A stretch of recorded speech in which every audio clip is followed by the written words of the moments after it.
A narration about the 5 islands around the Great Sea of Ignora is explained. In the center of the 4 surrounding islands was the End Isla, an island the gods observe. The ruler of End Isla was Satan, ruler of all demons. With his 4 generals, Adramelech, Lucifer, Malakota, and Alciel, and used his authority over the demon army to terrorize the humans living on the 4 surrounding islands. However, the human army had a hero who managed to eliminate Satan's forces in the west and the remaining forces in the other lands until all that was left was Satan and End Isla. The battle between Satan and the hero, accompanied by their allies, would cause Satan to flee into another world along with Alciel. Before he left, Satan vowed to return one day and finish what he had started. In the new world, Satan and Alciel were astonished by their new humanesque appearances and lack of magical capability. As they collected their thoughts about their new surroundings and situation, a couple of police officers tried and helped them after they noticed their injuries and strange clothing. Unable to communicate appropriately with the police officers, made Satan and Alciel appear as foreigners dressed in cosplay. Believing he could cast his magic, Alciel tried to attack the 2 officers, but nothing came, and they were taken to the police station. There, Satan was served a katsudan, and as the officer tried to act amicably toward him, Satan used his magic to abstract information from his mind and learn about the world he was in. Satan then went into the other room where Alciel was in. After a comical pause where Alciel was eating the katsudan, Satan incapacitated the officer and informed Alciel of his meal. After trial and tribulation, the 2 then leave and manage to get identities, a bank account, and a roof over their heads. When shown their new apartment, they're introduced to the landlord named Miki Shiba, whose appearance unnerves Satan and Alciel. Eventually, Satan and Alciel, now going by the names of Maou and Shiro, have acclimated to their new lifestyle in the alternate human world. While riding his bike to work, Maou encounters a young lady who forgot her umbrella, so he offers his own and rides off. This act strikes a chord with the young lady. At work, Maou vows to break the sales record of most sold black pepper fries and would then diligently perform his job as a MgRonald's employee. Mao's dedication to his job would impress his co-worker Chiho, and Maou would act humbly toward her compliments. Meanwhile, Shiro was in a library fulfilling his duty of studying any information about magic from that world to figure out a way back to their original world. Maou also stated he'd take care of their finances, and once they regain their magic abilities, they'll conquer End Isla and the world they're in now. Moved by Mao's declaration, Shiro vows to follow Mao's order to the fullest. However, the job Maou has now is a bottom barrel one with paltry pay to it. While Shiro laments over this, an earthquake occurs. On Mao's side, the earthquake can be felt on his side as he takes his break in the break room with Chiho, who laments over dropping fries on the ground streak. Although Maou tries to console Chiho, the manager Kisaki asks them to put 100% effort as there's an influx of customers. Hoping to make his restaurant the number 1 on the block, Mao's plans get wrinkled when the black pepper fryer breaks, and he is forced to decide to use his magic to repair it. Shiro's advice to only use his magic in emergencies runs through Mao's head, and before he can make a decision, Kisaki interrupts him asking what's wrong. Later, Maou despondently laments that the restaurant didn't get number 1 because of him, despite Chiho trying to cheer him up, claiming the repairman should have the fryer fixed by that evening. When asked to visit the manager's office, Maou believed he would be scolded about the fryer or if she realized he could use magic. However, she wanted to inform him that he's been promoted to A-level staff. Elatedly riding home, Maou relishes the news he got, but soon runs into the lady he met earlier in the day who claims she knows of his true identity as Satan. Maou then realizes that the young lady is really Emilia, the hero. In the past, it's revealed that after Satan fled from End Isla, the hero Emilia pursued him to the alternate world. Back in the present, Emilia demands to know why Maou was working part-time at the Hatagaya MgRonald's, but the astounded Maou instead asks why Emilia was there. Emilia answers that she entered the same gate Maou went through to slay him and then pulls a tiny knife out of her bag, which Maou points out is a cheap 100 yen knife. The revelation embarrasses Emilia, who demands that Maou be quiet, and he then asks if she lost her sword and celestial power too. Unwavered by Mao's stalling, Emilia tries to attack Mao, but off-screen is stopped by a police officer who takes them back to his station and interrogates them. The officer leaves Emilia visibly upset when he mistakes the two as a couple going through a breakup. After this, Emilia vows to memorize Mao's address and deal with him soon enough. Though Mao asks for his umbrella back, she states that she disposed of it after she was done with it, much to Mao's dismay. With that, Emilia leaves Mao, warning him to watch his back from now on. The following day, Emilia, now going by Emi, is revealed to be a call service lady for the Dokademo company. On her way home from work, Emi purchases toilet paper and some dinner for herself. At home, Emi watches TV and, as she does, becomes upset that she'll one day end up like her adversary Mao. As Shiro and Mao enjoyed their meal, Emi rang their bell and demanded entrance into their home. In retaliation, Shiro locked the door and asked Mao what they should do as Emi banged on their doorway. Mao then confesses that he ran into her the other day and forgot to inform him about his encounter with her. He explains the details of his encounter with Emi to Shiro, and eventually, Emi is allowed inside the place. Immediately she chastises the place and the food Mao and Shiro had prepared for dinner. When asked if Emi came to the alternate world alone, Emi reveals that the High Priest Alba had tried to follow her, but didn't make it through the portal in time. Mao then details that he hasn't been working part-time and planning to conquer Japan. His goal was to rank up enough to become a full-time MgRonald's employee by working his way up the ladder, allowing him to conquer Japan and Isla thereafter. Disheartened by what she has learned, Emi leaves, but informs them that with her current power, she can kill Mao. However, if she does, she'd be unable to return to their original world. Furthermore, Emi gives her full name to the two and learns their names from their name placates outside and chastises Mao's given name. The next day, while Emi calls it a day at her job in the locker room, her co-worker Rika invites her to dinner, but she declines, making her believe that she's finally found a boyfriend. To that comment, Emi vehemently denies it. Afterward, Emi visits Mao's house, where he and Shiro are out on an important quest to purchase eggs on sale. Again, Emi would stalk the two as they headed to a play involving baths. It led Emi to believe they were off to commit a bloodbath, but they were trying to head to a bathhouse before it closed. One last time, Emi stalks the two in their home, where Mao experiments mixing cucumbers with honey, makes it taste slightly like watermelon. Eventually, Mao is visited by Emi at work and demand that he meets her where they first encountered each other in that world. On the other hand, Mao's interaction with Emi was entirely in character with his worker persona. After Emi leaves, Chiho asks about Mao's relationship with Emi, and he answers that they have a history with each other, which irks Chiho. Believing Mao and Emi are in a relationship, Chiho asks Mao if he felt the earthquake the other day, which Mao claims he did, but his roommate Shiro didn't. Chiho was surprised to hear that Mao had a roommate and thought it was someone he was intimate with, but Mao mistook Chiho's question concerning the earthquake. Chiho admits that it hit her home somewhat hard and knocked down several possessions of hers. Mao also clarifies to Chiho that his roommate is a friend that lives with him to help him financially survive. Hearing that greatly relieved Chiho. Later that night, Mao met with Emi, who asked if he'd be alright staying in that world forever. Emi then lists off several findings she's deduced from her observations in the past few days of him. However, Mao vows to conquer Japan one day, and after he proclaims this, his bike is attacked by an unknown assailant. This forces the two to flee the scene, and after they get to a safe distance, Mao parts ways with Emi, only to be confronted by her in front of his apartment complex.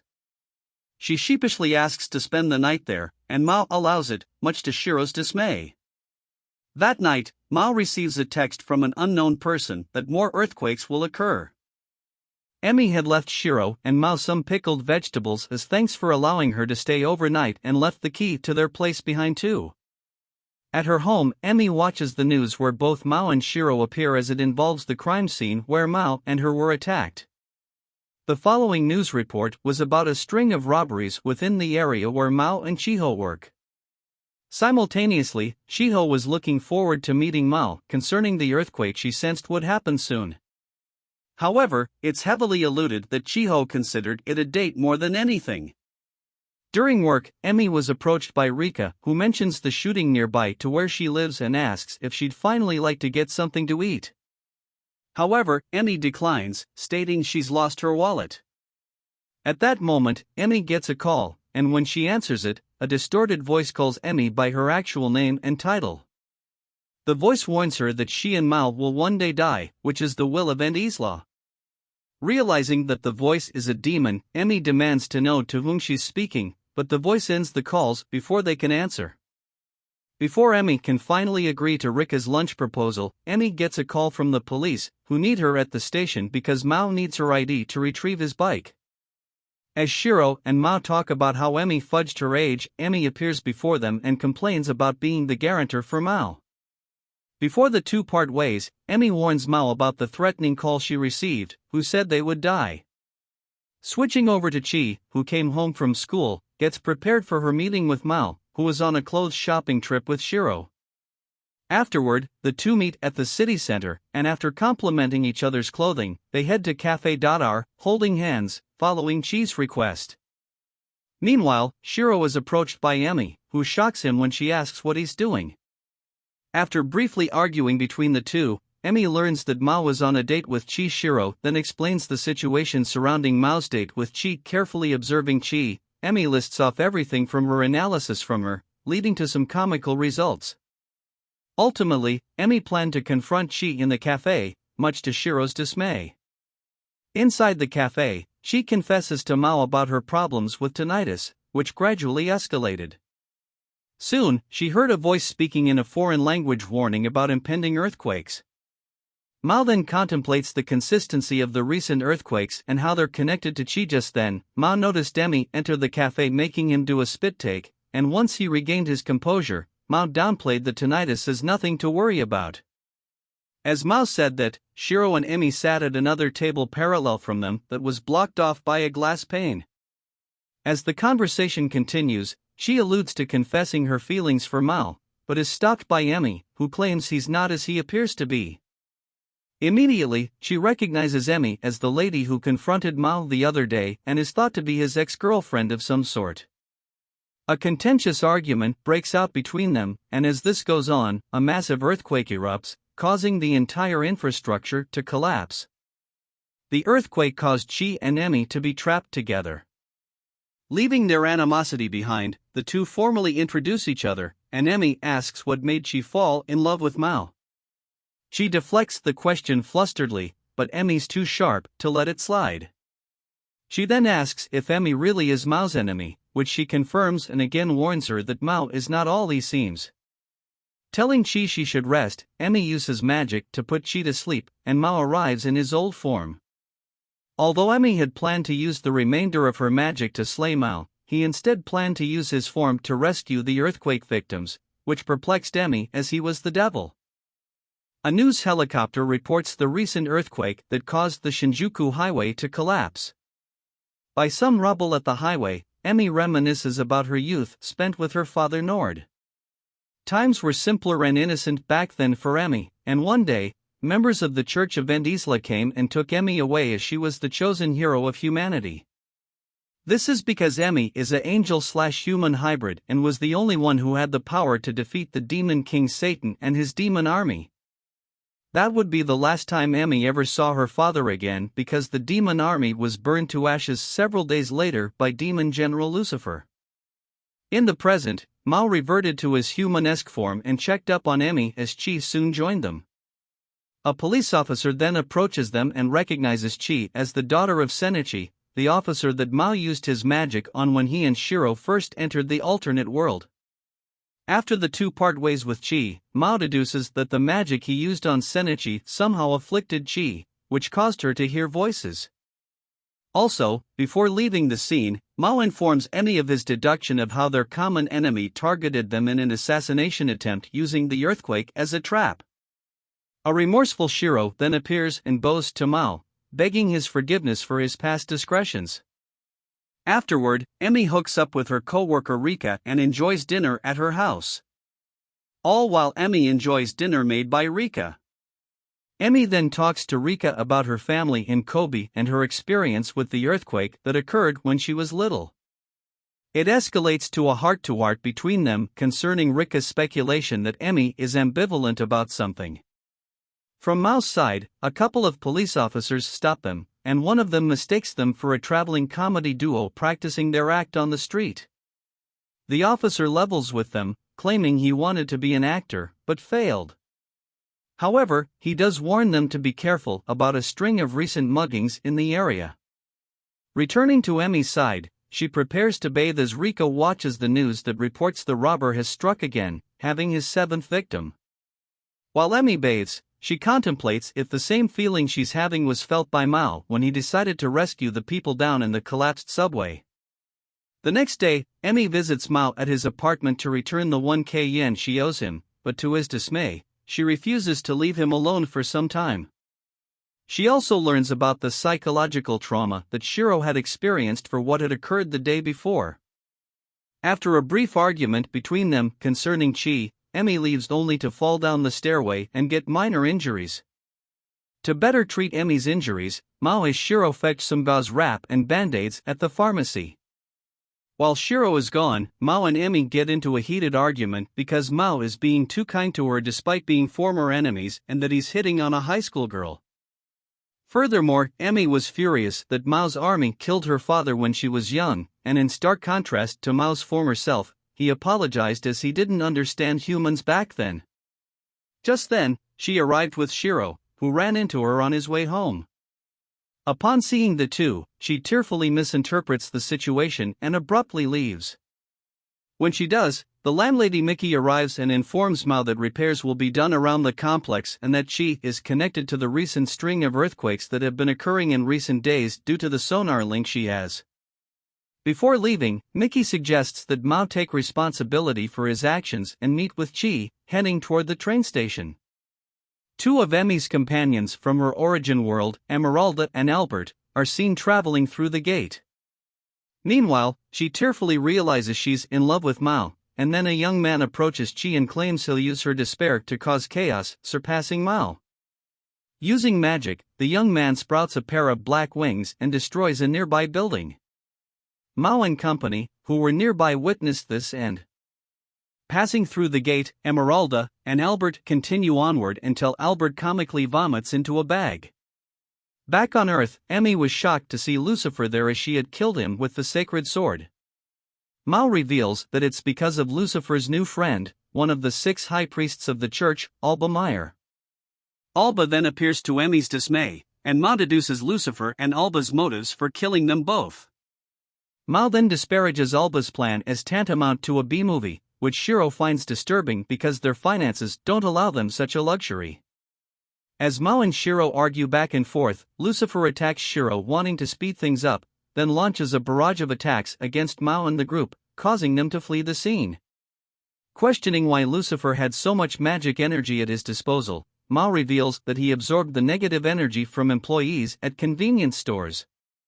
They're then confronted by Lucifer, who compliments Mao for realizing his gimmick, but asks how he figured it out. Mao reveals he figured it out during the tunnel collapse from a couple of days ago.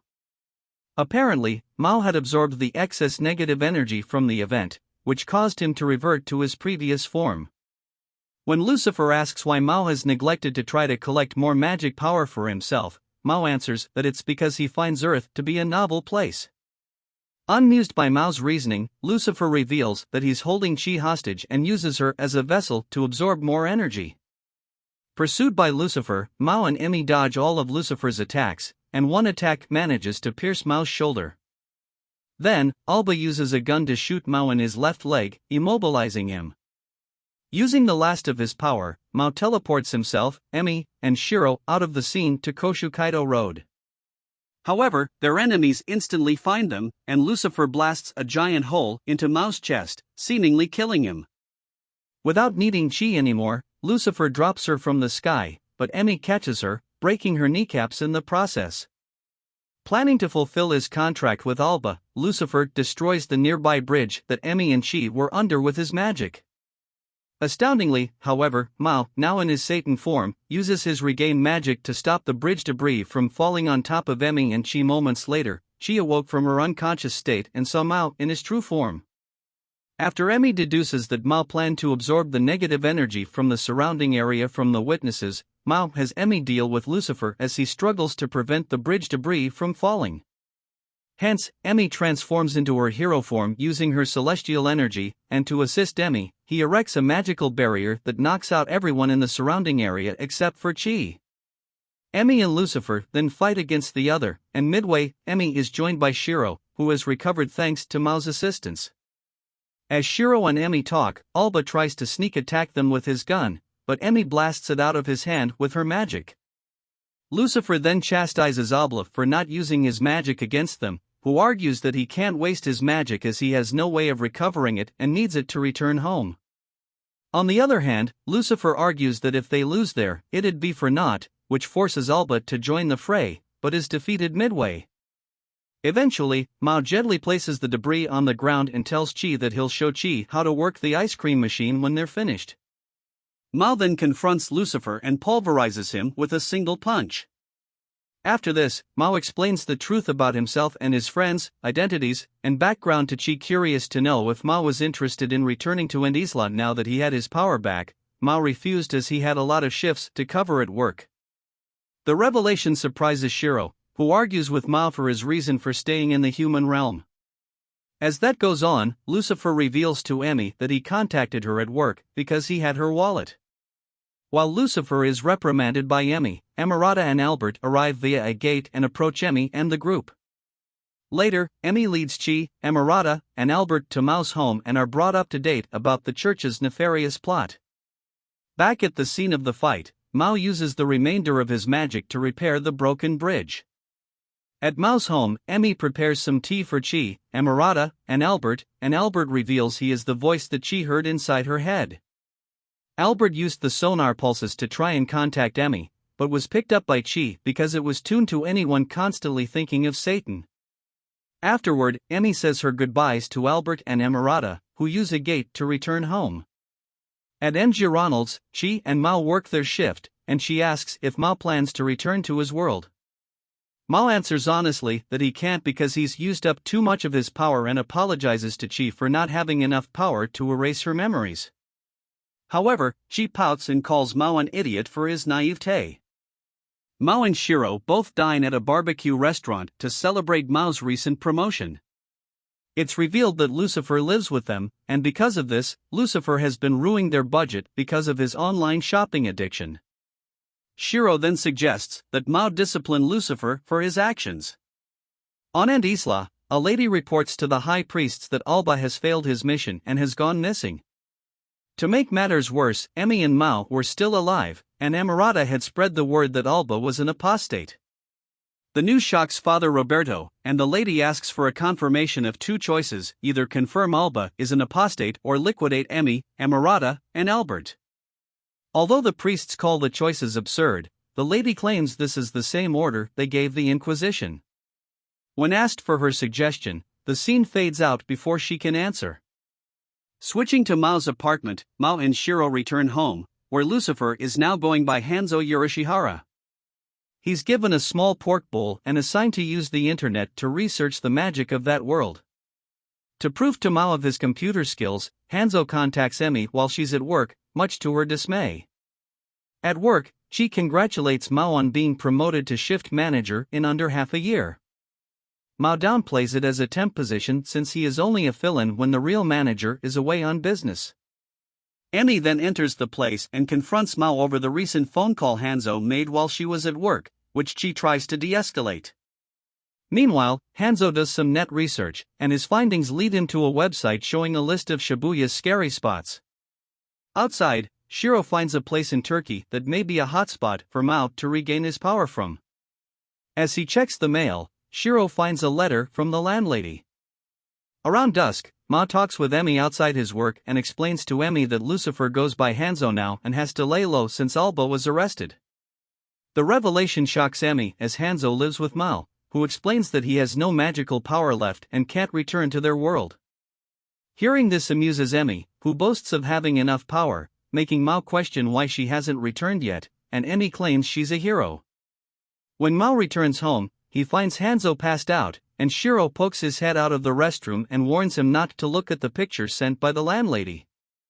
It's later explained that the picture of the landlady in a bikini who was vacationing in Hawaii. The conversation then shifts to if Hanzo has found anything regarding collecting magic in that world. Hence, Hanzo shows Maou is finding of a haunted school and believes that a demon may be involved. Eventually, Maou and Shiro visit the school, called the Sasahata North High School, where Chi is a student, and she waves at them after she spots the two standing in front of the school gate.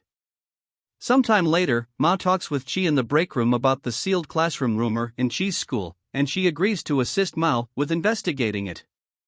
That night, Chi guides Maou and Shiro to the old school where the sealed classroom was. On their way there, Chi explains to a curious Maou about 5 of the 7 other mysteries that haunt the school. Pressed by Shiro about the 7th, she answers that if you learn it, you'll get a call on your cell phone that'll steal your soul when you answer it. Hearing this makes Maou frantic, even more so when Hanzo contacts him and informs them that the location is likely where a gate was formerly opened. Hence the missing student was likely sucked into the gate, and Hanzo believes that if his hypothesis is true, they can absorb the leftover energy for themselves. Noises, accompanied by footsteps heading toward them, could then be heard, revealed to have been Emi.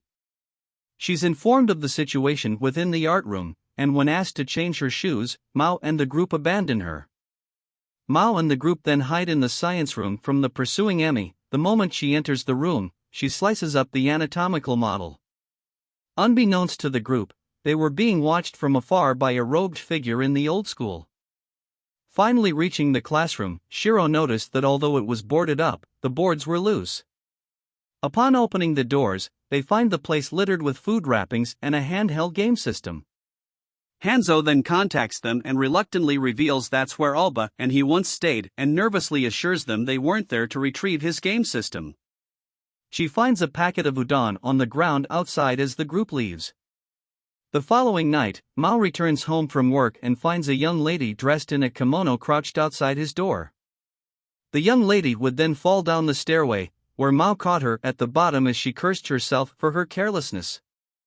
While enjoying breakfast together, Maou and Shiro are visited by the young lady who was saved by Maou the other day. She introduced herself as Suzuno Kamazuki and presented Maou with a heavy box of noodles. She also mentions that the landlady informed her that if she ever encountered trouble, ask the two for help. Hanzo, who gives a snide remark, is then introduced, but to his dismay, is called a shut-in, which he claims was not his choice. At Emi's apartment, she contacts Emirata, who had sent her a package and wanted to know what its contents were. Emirata. The box was full of holy vitamin beta-S, whose purpose was to help replenish her celestial force and give her instructions concerning its use. Later, Emi stands outside Maou's apartment complex on a hot summer day. Considering her action makes her something like a stalker, Emi then spots Suzuno lecture Hanzo for his ineptitude in hanging up some laundry.